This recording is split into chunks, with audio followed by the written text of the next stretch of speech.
Oi Brasil, olá mundo, tudo bem com vocês? Espero que sim. Hoje eu trago aqui um tema um pouquinho diferente, na verdade ele ainda corrobora com o assunto de viagens, obviamente, mas eu vou falar um pouquinho da repercussão da série Emily, ou Emily, enfim, em Paris, que é uma série famosíssima da Netflix que estreou agora nesse mês e tá dando o que falar. Então, roda a vinheta e me acompanha em mais essa aventura.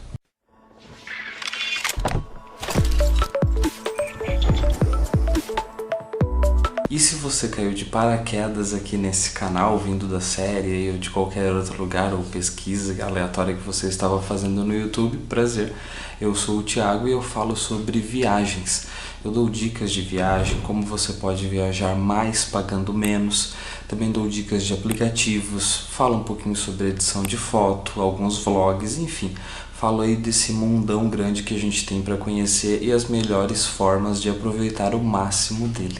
E hoje eu venho compartilhar aqui um pouquinho com vocês a repercussão toda dessa série que fala tanto sobre Paris, minha cidade favorita, e tem vídeo aqui no canal, vários, inclusive vídeos especificamente de Paris. Eu quero tratar aqui com vocês alguns pontos referentes à série, mais baseados na experiência que eu tive viajando. Eu fiquei 8, 9 dias na cidade de Paris, que sempre foi meu sonho de consumo e, na minha humilde opinião, é o lugar mais bonito, mais fotogênico que existe nesse mundo. Eu sou um apaixonado, confesso, por Paris. Essa cidade de fato é encantadora e eu tenho uma paixão por ela há muitos anos e tive a oportunidade de conhecê-la há algum tempo atrás. Então vamos para um pequeno resumo da série, sem spoiler algum, e falar sobre a minha experiência, contrapondo aí o que a série está apresentando e algumas críticas, inclusive bastante severas, de jornais franceses em relação como a França, e especificamente a cidade de Paris, foram tratadas durante as gravações dessa série. Para quem não sabe, Emily em Paris é uma série de Darren Star. É nada menos do que o criador de Sex and the City. Sim, aquela série famosíssima, e eu também tenho uma paixão incrível pela série e pela cidade de Nova York. E a ideia dele era transmitir, eu vou até ler aqui esse trecho que ele deu numa entrevista para o The New York Times, uma expectativa, mas não é uma expectativa na verdade, né? Mas ele queria dar a visão dele, que também é um apaixonado por Paris, para a série. Então ele fala o seguinte: eu queria mostrar Paris de uma forma realmente maravilhosa, que encorajasse as pessoas a se apaixonarem pela cidade como eu. E eu acho que ele conseguiu de uma maneira brilhante. As cenas são lindíssimas, de uma estética e fotografia impecáveis, na minha opinião, obviamente. Não sou técnico e não entendo disso, mas como um telespectador eu fiquei muito encantado pela qualidade das imagens, pelos takes, pela fotografia de uma maneira geral de toda a série, tá? Então, um resumo breve: a Emily, ela é alguma coisa de mídias sociais, não lembro como é que é o nome, gente. Mas ela cuida aí de mídias sociais numa agência de Chicago, que também é outra cidade incrível, que essa agência compra uma empresa menor de marketing de luxo na cidade de Paris.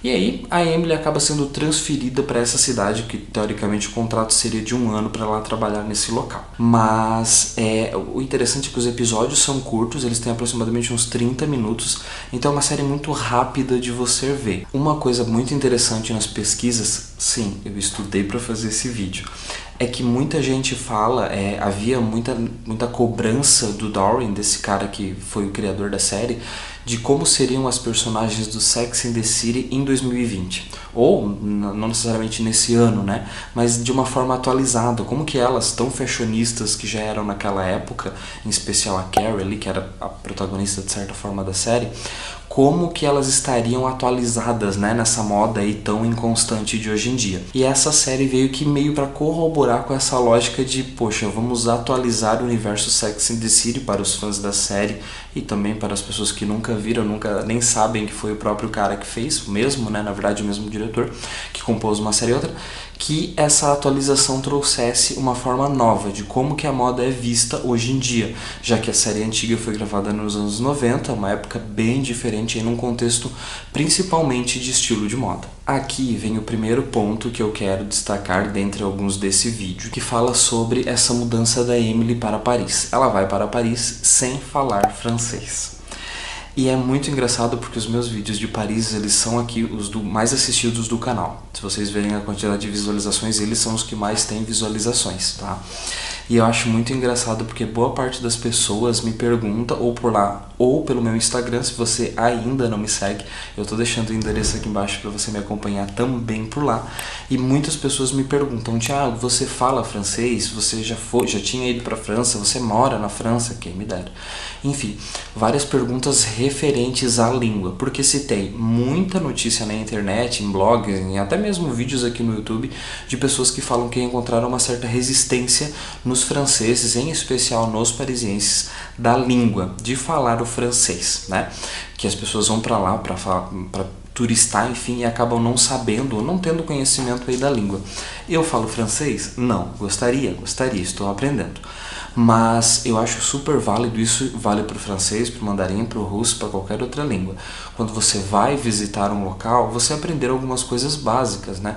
Você aprender uma saudação, você saber alguns números, você saber dia de semana, enfim, coisas para você saber se organizar também na sua viagem e não ficar totalmente dependente de um tradutor aí no seu celular, ou enfim, né? Para você ter uma agilidade maior para resolver certas coisas. Eu, Thiago, particularmente não tive nenhuma dificuldade em relação ao idioma. Eu decorei uma frase, eu decorei algumas, né?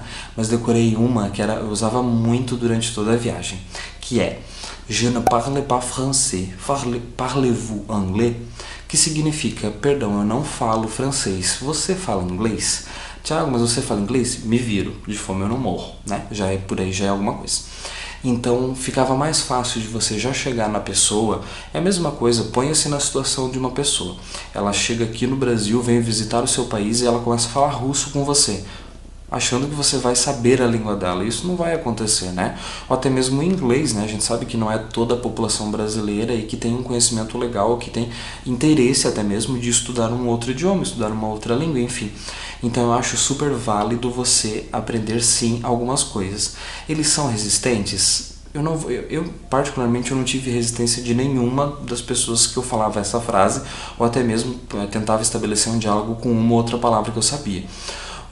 Apenas uma situação que não me chamou atenção, mas eu achei que foi um ar desnecessário, foi no Castelo de Versalhes, que uma das atendentes, eu fui pegar um audioguia, que era gratuito, não sei hoje em dia, mas era gratuito, e eu cheguei pra ela e falei essa frase, né? E ela não falou absolutamente nada. Eu acho que seria muito melhor se ela tivesse falado. Ela só fez assim, tipo, óbvio que eu falo inglês, né? Eu achei aquilo ali um pouco... tem um cílio aqui, gente, me incomodou. Eu achei aquilo um pouco desnecessário, mas enfim, é o direito dela e tudo mais. Eu também não relutei, não fiz nada, peguei o audioguia feliz da vida, não paguei 0 euros e continuei a minha visita por Versalhes. Então esse é um ponto bem bacana da língua, para você sempre aprender um idioma local, ou algumas palavras, ou algumas frases, ou ir com elas escritas no celular, enfim. Faça alguma coisa para tentar, de uma forma mais amigável, né, entrar nessa outra cultura do país, da cidade que você está conhecendo. Em seguida, a gente percebe na série uma forma extremamente ríspida, né, eu diria até mesmo grosseira, de alguns franceses em relação a tratativas simples do dia a dia, como almoçar junto, como ser convidado para uma festa e inventar uma desculpa sem mesmo nem saber a data e horário que vai acontecer a festa, porque eles não estão afim. De fato, os parisienses, eles são mais fechados em relação a isso, tá? Isso eu peguei de vários parisienses até que tem canais aqui no YouTube, que tem outras redes sociais, enfim. E de fato, eles não têm esse prazer que o brasileiro tem de estar junto com as outras pessoas ou de se aglomerar, né? Coisa que a gente não está podendo fazer aí ultimamente. Não são todos? Óbvio, né? Nada que eu tô falando aqui é dogma ou serve para 100% de toda a população da França, em especial de Paris, né? Mas, de fato, eles têm uma resistência maior com pessoas que vêm de fora. Um outro ponto bem interessante da série que retrata bem a parte ali dos parisienses, é uma certa liberdade, uma liberalidade aí entre os casais, né? Ele tem amante, não, mas a esposa sabe, então tá tudo certo. Como assim tudo certo? Enfim, esse choque de culturas. De fato, isso na França existe com mais volume, digamos, do que no Brasil, né? Não vou quantificar, porque isso também não é quantificável, né? Mas as pessoas, elas acabam tendo essas relações e os companheiros sabem, enfim, é uma liberdade, uma vida íntima, digamos, do casal, que cabe a eles e a mais ninguém, mas que é discutido não tanto como um tabu como ainda no Brasil. Então eles têm essa liberdade um pouco maior. A série, obviamente, ela trata de uma forma bem caricata e até, não vou dizer rude, mas ela deixa isso muito claro, bem escrachado. O que para algumas pessoas da França, obviamente, isso não foi visto com bons olhos, mas para o estrangeiro, para outra pessoa, entender aquela situação e não de fato se assustar ou achar que aquilo é um absurdo. Enfim, é uma cultura, né? E a gente não pode julgar a cultura do outro com base na nossa, né? A gente precisa estar inserido na dele para dizer se é certo, errado, se pode, se não pode. Uma outra coisa aqui é a relação do trabalho, do tempo do trabalho, né, de carga horária do trabalho com o tempo livre de vivência com a família. Isso é uma cultura não apenas francesa, parisiense, mas de uma forma bem geral da Europa, né, de ter aí menos horas trabalhadas e mais horas de descanso, ou mais horas com a família. Isso é muito comum, principalmente aí nos países escandinavos. Isso tem uma cultura assim absurda, de realmente você aproveitar esse tempo para estar presente com a sua família. Muito diferente do padrão apresentado pela Emily, que veio de uma empresa de Chicago. A gente sabe que os Estados Unidos, time is money, é uma frase mais comum que hi, hello, the books on the table, né?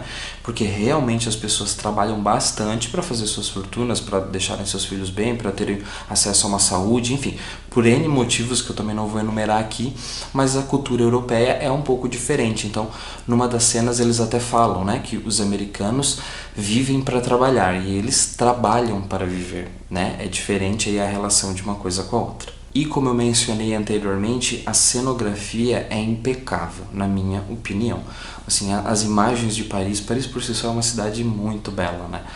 Então as imagens foram retratadas de uma forma de realmente destacar a cidade, a beleza que a cidade de Paris tem, como o próprio autor da série já descreveu que é um apaixonado. Então não se poderia esperar outro resultado. E aí agora vamos falar um pouco sobre as críticas referentes a essa série. Existiram muitas críticas referentes justamente a isso, a beleza exagerada de Paris, que eu de modo algum acho que seja exagerada, mas de não mostrar na série espaços ali da própria cidade de Paris que não são tão bonitos ou tão atrativos assim aos turistas. Mas na minha opinião, referente a essa crítica, eu não vejo nenhum sentido, até porque a série não estava baseando um turista em Paris. Não, a Emily ela estava morando em Paris. Obviamente no início ela ficava deslumbrada com aquele negócio do turismo, de ser uma turista ali, né, de ser uma nova moradora de Paris, uma nova parisiense. Mas o intuito da série não era mostrar venha para Paris porque ela é bonita desse jeito, ou não venha porque ela tem moradores de rua, ela tem pobreza e algum assalto em algumas regiões. Não, a série não estava focada em mostrar essa realidade, e sim desse convívio e choque cultural entre a cultura americana e a cultura europeia, especificamente de Paris. E aí agora eu quero ler duas críticas que eu achei assim as mais valiosas, digamos, pra gente finalizar esse vídeo. O Sens Critique, que é um jornal francês bem famoso, detonou a série dizendo a seguinte frase: os roteiristas podem ter hesitado por 2 ou 3 minutos em colocar uma baguete embaixo do braço de cada francês, ou até uma boina, distinguindo eles claramente. Mas, por outro lado, todos eles fumam cigarro e flertam até a morte. Vamos abrir um parêntese aqui sobre essa crítica, adorei ela. Fumar cigarro, sim. Os franceses, em média, um francês adulto, 30% da população fuma, em média. Isso no Brasil são 12%. Para vocês terem uma ideia de comparação, a Europa fuma muito, os franceses muito mais. Eles têm muito esse hábito ainda do cigarro, mesmo sabendo que faz mal. Ok, como eu falei, é algo cultural, enfim, assim como a gente tinha, e eles lá não têm essa proibição, né? Existem umas zonas específicas para fumantes, ok? Mas aqui no Brasil as regras são bem mais rígidas em relação a isso. Eu não estou falando de respeitar ou não respeitar, mas estou falando que as regras aqui, elas são bem mais claras, né? Acaba que na França, se você tiver um teto, um toldo, alguma coisa, você pode fumar se a área for aberta. Aqui no Brasil isso já não é permitido. Tá? Então, obviamente, o Sens Critique que achou um pouco desnecessário como eles retrataram os seus conterrâneos. E o jornal Charles Martin, ou Martin, do Premier, diz o seguinte, que a história reforça ideias erradas sobre a população. Entre as principais características dos franceses na série destacam-se a preguiça, o conservadorismo, o sexismo e a falta de higiene. A trama tenta empurrar todos os clichês mais banais e ridículos sobre os franceses. Eles ficaram muito chateados.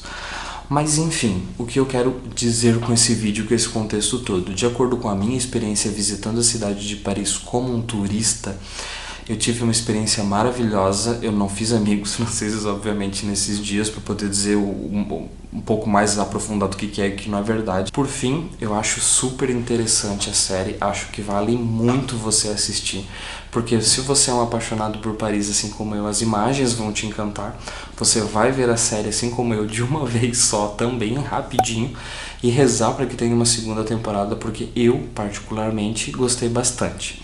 Achei super válido, as imagens são bonitas, a história é fofinha, digamos assim, ela não tem um enredo assim uau, mas ela é super fofinha, de fácil compreensão. E fica aqui o meu questionamento para você. Se você assistiu a série, deixa aqui embaixo os comentários se você curtiu, o que você achou, se você achou também um pouquinho exagerado, que eles pegaram um pouco pesado, pode deixar aqui que a gente vai debater.